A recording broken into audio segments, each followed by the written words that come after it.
Hi everyone, I'm Diwa from Wiser Biker. Now, today you see me on this outfit because I'm going to do a full servicing on a foldable bike. I'm going to show you step by step, and I'm going to tell you also why you need to do why you need to do servicing for your bike as well, and what are the benefits, and how long you should do it and all that. I will tell you all this along the way. But first, let's take a look at the bike that I've got here today. Now, this is a foldable bike, a bifold foldable bike from Fnhon. Well, a customer sent this in because it's due for servicing. Right after riding it for more than a year, you can see it's got a Pikachu theme here to match with the yellow frame. It has got a gold color wheel set as well with some nice stickers. I like how they nailed it with the Pikachu accessories as well. Now, let's take a look at the components. It's got some interesting things on. As you can see, it is actually quite heavily upgraded. For the group set, we have got Shimano Tegra 10 speed. So it's a 1x10 system with the Holotech crankset, and the crankset we are using a 105 crankset with a oval chain ring. So as for the wheel set, we have got the Light Pro Aero wheel set, and it is a 4x1 wheel set. Tires for front and back is slightly different because recently he's got a punctured, and I've just replaced the rear tire. The front tire was the old original tire, which is Kenda, and the rear tire recently changed is a Maxxis detonator. For the brake, it is using Shimano MT200 hydraulic brake. So it's a similar brake that I'm using on my Java Zero as well. And now, there are a few carbon parts on this bike. One of them is the handlebar as well as a carbon seat post. And both of them are from Light Pro. Also, the saddle from Light Pro as well. And last but not least, I want to point out this nice fenders front and rear. Well, I think this really matches the whole Pikachu theme, because if you look at it, it really looks like the Pikachu stripes and the tail. Okay, so we have got quite a bit of work to do, and the very first step I'm going to do is to dismantle this bike. I'm going to strip down the components because I had to wash every individual components. Let's get going, and I will tell you more along the way. The bike is not very dirty. I believe that the owner does his own regular cleaning, so there is not much sand or dirt on the exterior. Well, it's always good to keep your bike clean, at least for the outside of it, and keep the chain lubricated no matter how busy you are. While the detailed process of the bike servicing package varies from store to store, most of the full servicing would involve stripping the bike to all the individual components. This allows the mechanic to inspect for any damages or wearing of the component and ensure that a more thorough cleaning can be done. As you can see here, I removed the wheel sets, the drivetrain, the bottom bracket, brakes, and even the fork. So the bike has so many moving parts, and most of them are exposed to weather elements. But there are also some hidden moving parts, which are the bearings. They are less affected by weather element, but it is also difficult to tell if they are dirty or worn out unless you strip the bike. During the stripping process, I'll probably have a good idea of which are the parts that are in a poorer condition, which are those screws or bolts that are more worn out and probably have to be replaced later on.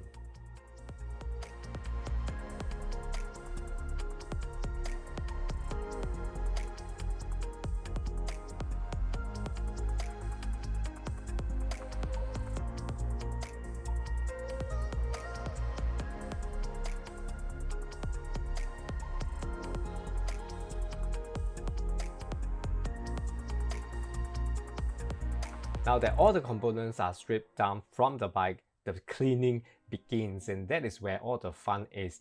While there are no hard and fast rules to which components to clean first, just make sure that you use the correct tool, and I prefer to use a hard brush as well, and together with a biodegradable degreaser.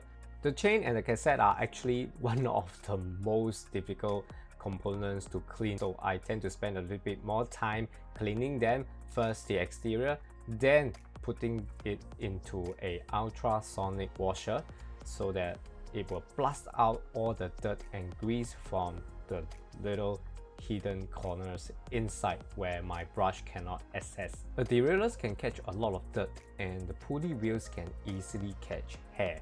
To clean them thoroughly, I will strip it further to dismantle the pulley wheels. This is very important because cleaning the derailleur can ensure a smoother shifting. While the crankset I've got here is not very dirty, but still I prefer to remove the chainring as well as the pedal so that I can clean them easily. And at the same time, I can check the chainring board as well as the pedal threads. Now this is how the cassette and the chain will look like once they are done with the ultrasonic wash. They look like new. As for the bearings on the headset, the bottom bracket as well as on the wheels should be well greased. They are so important, and if they are not well maintained, you may experience weird sounds when you ride. And also you may experience shaky parts, annoying and unsafe. So for this bike, the headset and bottom bracket bearings are still in good shape, so it only requires greasing. The bearings on the wheel sets are also intact and only require a little more grease to be added on. We have a seal bearings here. Sometimes we also have open bearings which require a little more cleaning and a little bit more work.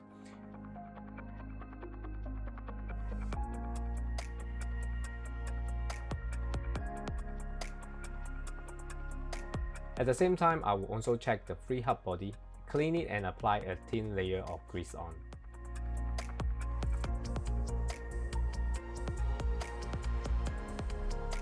Now when done with the cleaning, it's also important to check the frame. As for foldable bikes, there are some moving parts, some folding parts. So it's important to check that all these joints are working properly and there are no cracks on it. Sometimes after prolonged usage, you may see a little bit cracks or damages at the joints. So here I've got still a very good condition joints, and they are able to open smoothly and be fastened tightly when closed. After all the parts are washed and dry, it is time to assemble them.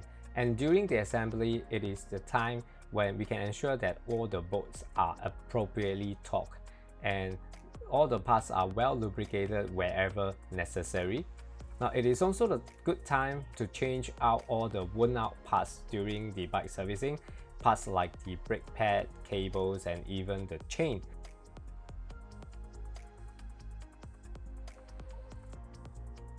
So the whole process of a bike servicing can take from anywhere from 3 hours to half a day or even a full day. So how often should you do a full bike servicing, you may wonder. Now, in my opinion, it really depends on your riding habit. And what I would say, at least once a year or every 3,000 kilometers will be a good time for you to send your bike for a full servicing.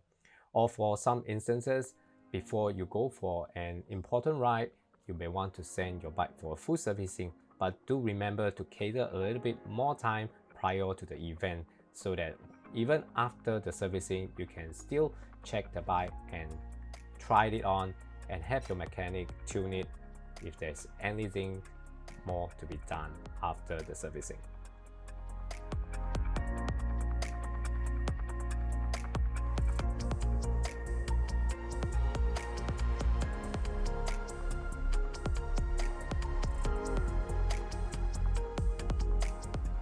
Alright, so I'm done with servicing this foldable bike, and well, in my finding, thankfully, I think the user has maintained it quite well. So there isn't many big issues to address, except that the bottom bracket was a little bit too dry, so I have to really grease it well. I mean, if you notice in the video, from different bearings, I actually use different grease, just depending what's more appropriate, right? And also during the servicing, another part that I realized was that one of the brake pad was more worn out than the other, and which is why, well, servicing is the best opportunity for you to change out all those worn out parts and to diagnose any hidden issue. And thankfully, there aren't much serious hidden issue in this bike here. And now, after servicing, it's all blinking and running very smoothly. Oh, just look at how smooth the wheel is. I mean, it's as good as new. If not, I think it's better than new. Okay, so hope you like today's video, and do give us a thumbs up, or if you have any question, drop your question in the comment box below. All right, I'll see you in the next episode. Bye.